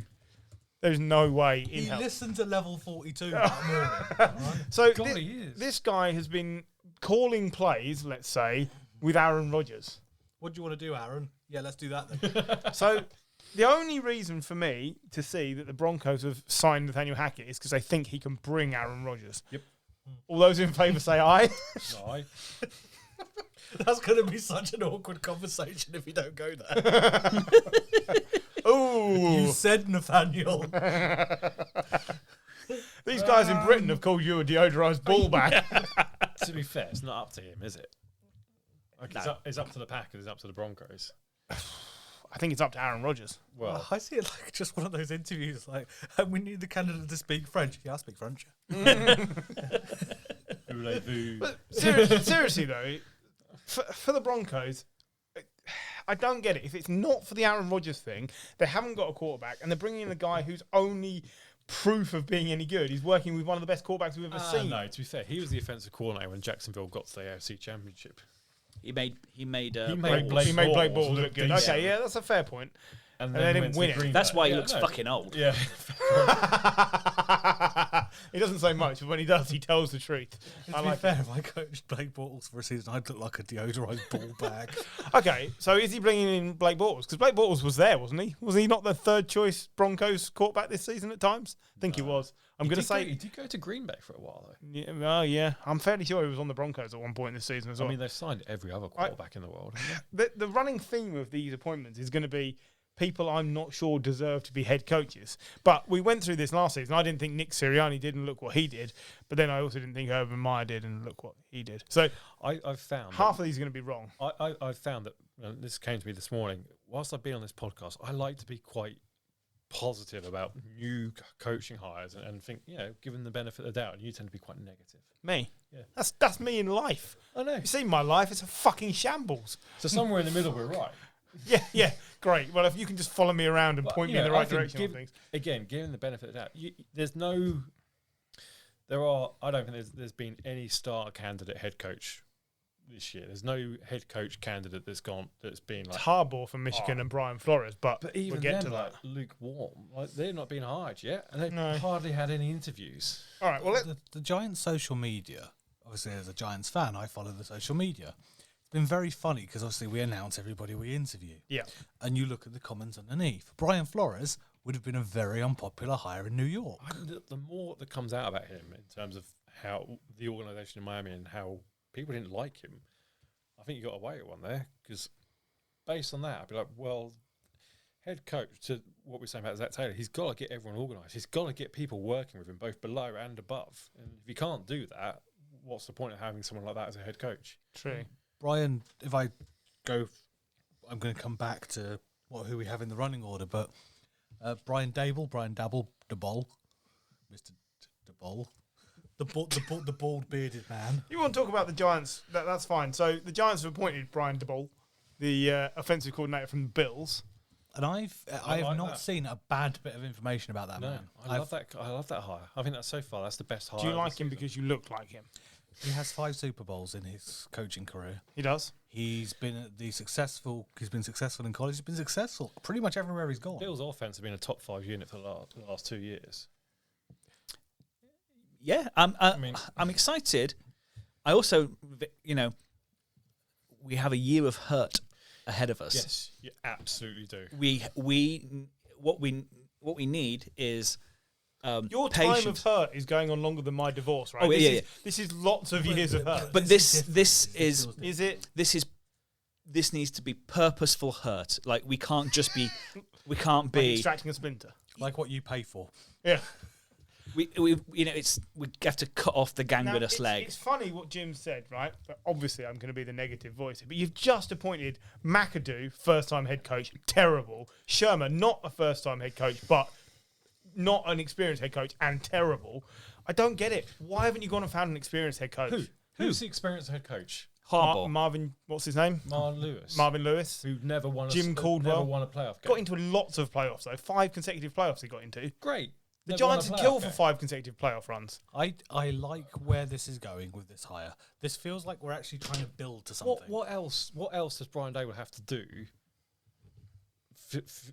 for you in terms of his experience to qualify him as a good head coach candidate. Yeah, but it just doesn't fit this team. I think it does. I think it's. I think it doesn't. I think they need experience now. They've been rudderless for years. He's not a Zach Taylor who's had like a coffee Mark with Sean this bit, John. Mark this bit. It's going to be like my Urban Meyer moment where I said mark it because I think Jim's going to be regretting this. I think all three of you at this table will be. It's going to be. We've said it's going to be a year of hurt. It is. We all know that. Yeah. No one's judging him on year one. No, I get that. Absolutely. But what I don't understand is like the coordinators. The next step is a head coach, and half of them fail. Yeah, but also, how many head coaches have gone to another head coach gig and also failed? Yeah, they have. They have. Absolutely. Mike McCarthy is the current great exponent of Mick that. McCarthy. Bastard. But absolutely. Like you judge them on what they've done lately, and Marvin Lewis. All you can say is that Bengals team fucking sucked. Hugh Jackson, and he couldn't. Hugh Jackson. Harbaugh's he's been out the league for so long now. Another go. He's terrible. But yeah, I if there was an experienced head coach, then yeah. But I think you as well. It's the GM head coach relationship now has to be really tight because Gettleman bought in players that the good thing about us last year was we had a decent defensive coordinator, and then he went and bought in players who didn't fit the scheme. Yeah. So it was fucking pointless. The tight relationship has to be tight. They need to build together, and I think you get that from a new head coach who has a previous relationship with the GM. I think it needs to be coordinated and planned, and that's how you're going to get it. I think I like the fact that they more or less said we're keeping Daniel Jones. I have no problem I've got with no problem with that. His numbers have been deceptively good in a bad team. I have no problem with that. As you say, as we have, the owners come out and said, we could not have fucked this guy up any further. It's true. And it's true. And actually, from what's out there, no one decent, and there might be some quarterbacks available free agency. Paul said he'd take trading. Jimmy G. I would take Jimmy. Why would Jimmy G want to join us next year in the nicest possible way? No one. He's Italian. But that's in New York. But that's also a point about head coaching candidates. Like if you're an experienced you don't want to go to the Giants because this is your last chance. You want to go to the Raiders. Because they've got a quarterback and they've got a team. Vikings. I see. I just feel the definition of madness is to do the same thing over and over again and expect a different result. And they've had inexperienced head coach followed by inexperienced head coach, and it hasn't worked. No, but it's a GM. It's that GM. So let's hope that that's enough of a challenge. I think that's where it lies for you. The Gettleman decision has just proved poisonous. Yeah. And actually, I think I quite like Judge, but it wasn't going to work. I think. It's the combination. 3 in a row for me. It feels like so four inexperienced in a row feels like too much, but that's fine. Like I get it. I do understand what you're saying, and you do have to promote the best people. I don't know if you're set up for it in New York. I just think you need to. It's such a rebuild. But come back to East in 3 years. Let's see. Yeah. But it needs burning to the ground. But this feels different just based on. This gentleman has come in his last 3 jobs. He's over-exceeded. Yes, that's fair. That's fair. Let's talk about someone I know nothing about, which is not hard on this. Eberflus. Yeah, I couldn't even pronounce it. Matt Eberfluss. I've gone to the hospital with that.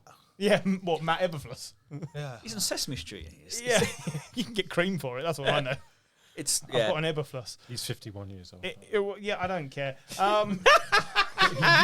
He looks younger than Nathaniel Hackett. Absolutely does. Again, it strikes me as an odd appointment for the Bears for more or less the same reason. Where they've got a new quarterback. You need an offensive head coach for the Colts. Yeah. What's been one of the best? What's their been defense? Their defense. Yeah. And he's the defensive coordinator. Yeah. So a lot, and I agree with you so far. Yeah. A lot rests on who he hires as offensive coordinator. Yeah. Yes, it does. Absolutely, it does. It's just a strange one from the Bears. And I trust the Bears as much as I trust the Giants to get it right. You do often see this in terms of like where teams get rid of a head coach, they go the other way. Yeah. So Fangio to Hackett. Yeah. Now Nagy to Eberflus, 2 examples.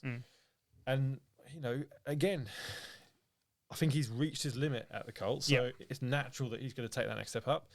If you'd have given Aaron Rodgers to Vic Fangio, by the way, that team would just as well been a success.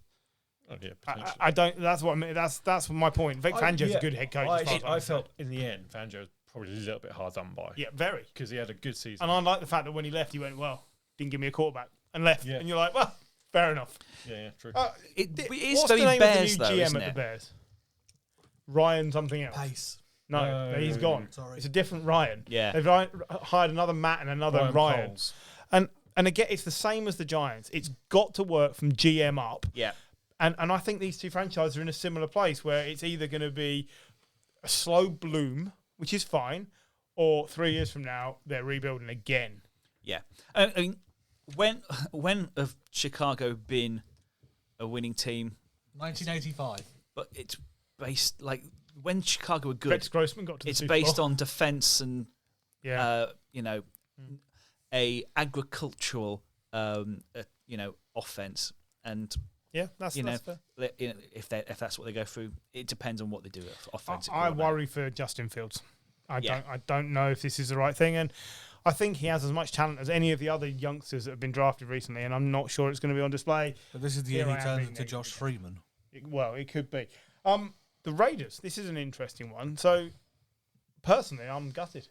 Josh McDaniels is going to go and be the head coach of the Raiders. I think that's terrible news for Matt Jones because of the very reason that was said earlier. It is. You're right. You start changing the way plays are called for these young players, and they struggle. He'd been most people on this podcast have said he's one of the rookies of the year. He's been really good. Got to the playoffs. It always comes with the caveat of he's got Belichick and the Patriots. Come on. But that caveat over Brady for years. Yeah, but to be fair, he had the caveat. Everyone was expecting him to be an arrogant fat lad, and he turned out to be actually quite good. Yeah. Yeah. So fine, but I think it's bad for the Patriots, and I don't know what it does for the Raiders. I'm surprised that this was the hire they went with, if I'm honest. What they've done a similar thing to the Giants in terms of they've taken a GM and a head coach who have got experience working together. So I like that. It is strange that a GM comes in and brings someone from their old organisation, and for it to happen at both Vegas and the Giants it's rare. But actually, I don't hate it. But I mean, the Raiders as well. I mean, they've just got to the playoffs. Yeah. They've looked good. Yep. And there's a distance to fall, and that's what worries me. I think we all presume. I mean, I think there's a presumption that McDaniels is going to fail because Patriots coordinators leaving New England tend to fail. We can all agree on that. We saw McDaniels at the Broncos. I mean, he got to the playoffs with Tim Tebow. Yeah. But now he didn't. Apart from that, he didn't really have the quarterback that he needed to make that offensive system work. I think Derek Carr and Josh McDaniels is a great fit. Yes, agreed. I think he's got some weapons there in like Darren Waller, a good running game. He can mould that offense into a similar to New England type style. So I think that means he's got probably a much better chance than what he had at the Broncos. Yeah. Potentially what he had if he had gone to the Colts as well. Yeah. So I quite like the hire. Again, I'd quite like to see him do well because he seems like a nice guy. But yeah, I'm more dubious on this one than I am Brian Daboll, to be honest. Oh, really? Okay. Just because of the coordinators coming out of New England never seem to make. I think the best thing that this says is they're most likely keeping Carr, which I think is a really good thing for the Raiders. I think they've done this on purpose. I think they've probably spoken to him and said, "What do you want in a head coach?" And I think that's what this franchise needs: some stability, some confidence in their quarterback, who's actually been really good. Yeah, and just let them carry on. And 100%. I can't wait for the 8-yard dump-offs. Is that what you're doing after this podcast? That works. Yeah. I mean, two of those, you got a first down. Exactly. Yeah.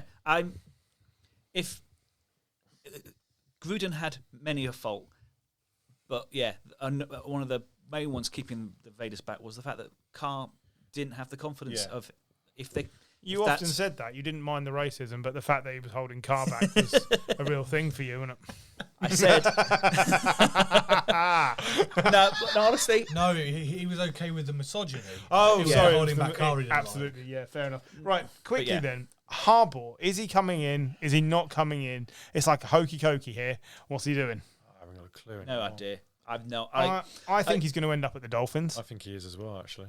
That's because I think the owner at the Dolphins was waiting to see if he was willing to move rather than going and prying him away from his alma mater himself. I think it's a case of Stephen Ross kind of speaking to the Michigan rest of the Michigan board and saying, "Are you going to pay him?" And they're like, "No."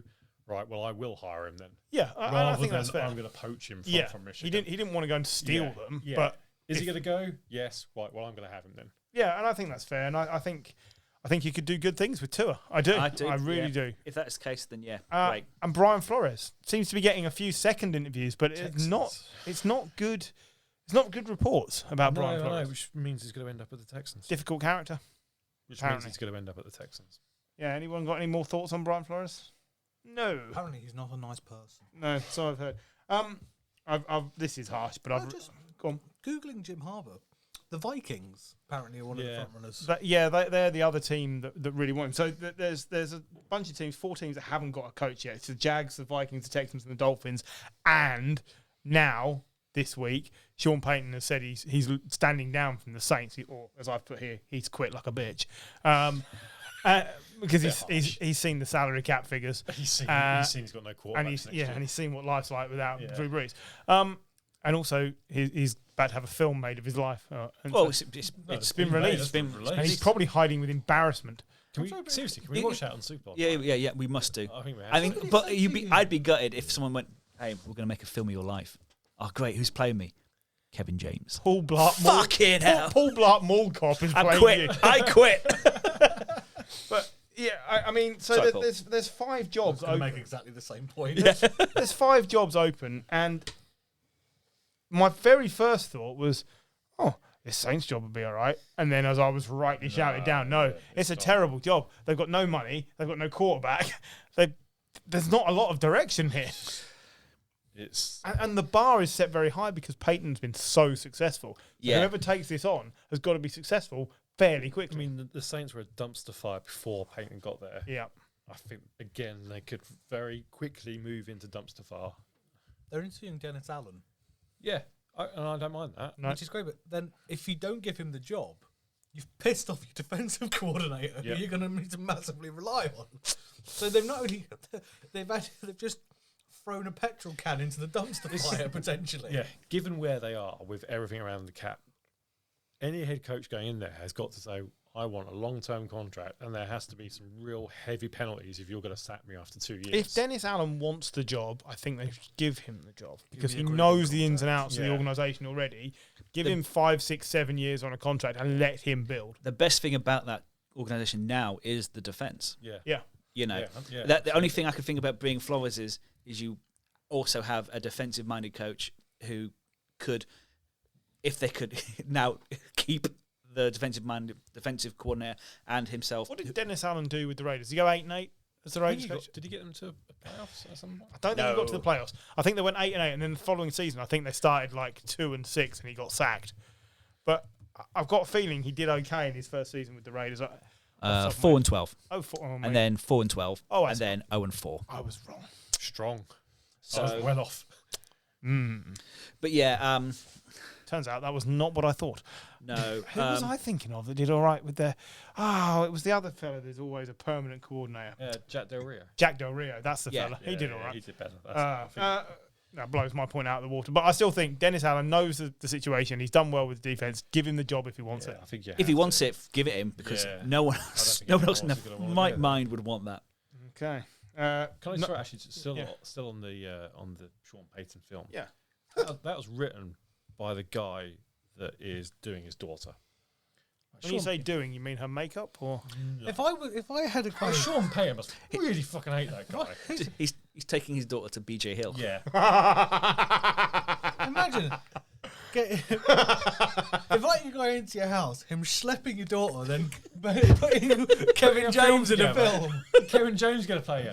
Schlepping, brilliant. I was trying not to say fucking. Make sure you shove that Malteser in your chops right before you reply, though, won't you? That's the main thing. I was trying not to say as fucking. well. Yeah. Jags, Vikings, Texans, and Dolphins yet to appoint anyone. I've not heard much about the Jags at all. They've been very quiet. Byron Leftwich or bust, apparently, from what I've seen. Everything seems to be linking him Leftwich to them. Yeah. Well, he's a franchise hero. Yeah, but he might want out after this weekend news. So It'd be a good time to leave. Be a good time to get out of the Bucs from the sounds looks of One it. thing I was like 4 head coaches have been hired. All middle-aged white guys. Yeah. Yes. One black coach so far in the NFL. Tomlin. Yeah, Tomlin. Yeah. Good thing they just sacked 2 of them over the... Well, that's what I mean. Like it puts a little bit of pressure on these next 4 teams to really think about that, because I think if they all go down the route of white guy, I think the NFL is going to have to change the Rooney Rule and do something else to get more black head coaches into the game. I think the Rooney Rule needs to change anyway, because it's too easy to circumnavigate anyway. This is going to accelerate somewhat, because there's been a lot of them have been interviewed. D'Amico Ryans, Brian Flores, Eric Bieniemy, and none of them are getting head coach gigs. Well, I don't want to put words in Gary's mouth, but I think he said it's just because they're all rubbish at being head coaches. No, I'm only kidding. Cheer up, everyone. God. We're not racist on here. The as well, it's not just the head coaches, the GMs. Well, it has been. I mean, Ryan Poles for the Bears. That's one hire. Is it not a top-down issue, which is most of the franchises, if not all of them, are owned by rich old white folk? Apart from the Jaguars. Apart from the Jaguars. Yeah. But yeah, there is. Yeah. But yeah, there's the GMs, and that's where you have to start, because that's the problem they've had in the NBA. 100%. Is even more proportionally there are black players in the NBA over the NFL, and yet almost all of the coaches were middle-aged white fellas, and almost all of the owners were. And what they've started doing is saying, like, if you're not going to follow the rules and you're not going to do the things, we're going to take your franchise away from you and sell it to, and then Michael Jordan or Magic Johnson or whoever it is that came in. They had the Donald Sterling incident, Yes. which kind of really shone a spotlight on racism is completely unacceptable. Yeah. That was a forcible sale, wasn't it? Yeah. Which was they made it happen, and rightly so. But you've not got any precedent for that in the NFL. No, you don't. But as a professional sports franchise, you could say the 4 professional sports franchises, the NBA had set the precedent. But when you look at it in terms of all sorts of allegations have come out about Washington, and all anybody's talking about is, in a couple of days' time, we get to find out what their name is. It's true. Oh, yeah. I'm looking forward to that, to be fair. Yeah, I am, just to see how bad it is. It's going to be the Washington email deniers. It's going to be great. It's going to be bad. What are we saying, Commanders? But this is the point I'm making, which is, yes, it's bad that there's only Mike Tomlin, but the change doesn't have to come from the NFL directly to the coaching. It has to come from the NFL to the owners down. And the Rooney Rule was just a very, very flimsy way of trying to do that. And it's never really been enforced. No, but it worked to an extent. It worked to an extent, but recently it has been complete. But last year, how many teams interviewed Eric Bieniemy? Lots. 6? Yeah. And how many of them really wanted to employ Eric Bieniemy? I know.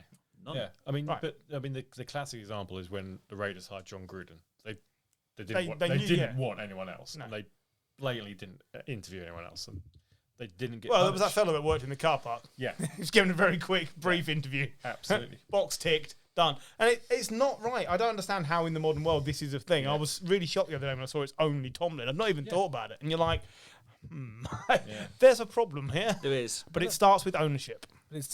Those 4 teams you mentioned, let's see what they do. Yeah, Yeah, I mean, you'd expect Brian Flores to get another go somewhere. I don't know if there But seems it's to be more and more reports of yeah. him being just a horrendous human being, allegedly. allegedly. Well, we could see Byron Leftwich as well. Yeah. Speaking of horrendous human beings, did you see Ben Roethlisberger retired? I did notice that. Yes. Yeah, did you? Bet you did. Yes. You don't mind that insult, do you? Right there. Obviously, we're going to do a proper podcast about all the retired brilliant quarterbacks that there have been. And we still don't have confirmation on the Brady retirement. That seems massive, great big elephant. that seems very murky. But I think we should mention it. But if Brady has retired, It has. now Brady has retired, how long before Arians is also gone and the Bucs are looking for a head coach? Quickly. It depends what else happens there. Depends what That else team's happens being there. dismantled. Yeah, I could see. Gronk will go if Brady's gone.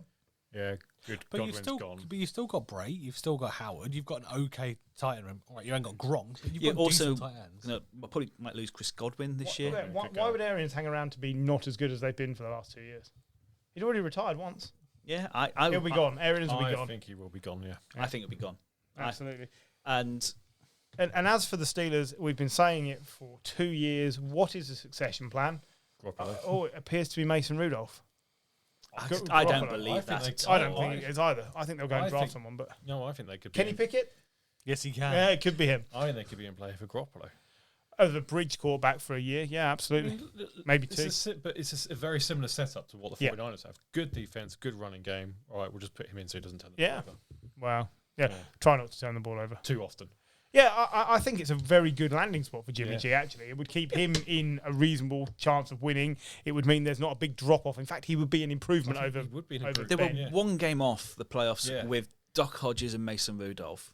Yeah. And the defence hasn't got worse since then. They made the playoffs with a thumb at quarterback. Exactly. So, yeah, I think you could pick, I mean, sort of Foles and above. I still think they'd get the playoffs. I think they'd improve as a team. I think. Agreed. Mitch Trubisky, by the way, would be a great shout. Great shout for them. I know that we're going to talk more about kind of career retrospective, but people think about Ben Roethlisberger, obviously, for maybe an alleged incident on how he regressed as he got older. Incidents, But you forget how good he was the first 3 or 4 years. Brilliant. Not even just the 3 or 4 years. Those are when he won titles. It's only been the last 2 years. He's properly 2 or 3 seasons he's been on the decline. But during our sport watching lifetime of the NFL, he has been easily one of the top 6 or 7 quarterbacks most years. Yeah, yeah. Like, he was up there putting numbers up with Payton and Brady and Breeze and Rivers. And like, he was always there. And he got overshadowed by the Ravens for a little while. But that soon fell apart when you realise Flacco wasn't as good. And he's owned the Browns and the Bengals for years. Yeah. Well, there was that. I mean, I always loved that stat. That at one point, he was the winningest quarterback in Cleveland. Yeah, which is amazing. Up until Baker. Baker's the quarterback's overtaken him. So it's really recent. Leave all the extracurricular stuff aside. He is easily one of the top 10 quarterbacks in my lifetime. So far, yeah. And I'm talking the nearly 40 years I've been alive. He is one of the best quarterbacks because he is. His numbers are phenomenal. He goes into the Hall first round. Oh, he should do. Yeah, he should do. Yeah, I think he will as well. But obviously, we'll see what happens with Brady because it seems that he doesn't want Adam Schefter to get the. That's what it comes down to. And it might be that he wants the attention. On the it'll be Super Bowl weekend. Or if he holds out till March, he gets paid 15 million? 15 million from his signing, his roster bonus, and then he walks away a very rich man. Because he's not already. Well, that's not a massive fuck you to the Bucs, is it? If they've promised him that money, why not wait? Because he's fucking earned it. Quite frankly, he's got a shitty organization to the Super Bowl. Welcome to the dark ages again, the Bucs. Yeah. With that in mind, it's time to say goodnight. Good night. Good night. Good night. Support for today's podcast was brought to you by manscaped.com. Get 20% off the performance package with the code THESNAP at manscaped.com. That's 20% off with the code THESNAP at manscaped.com.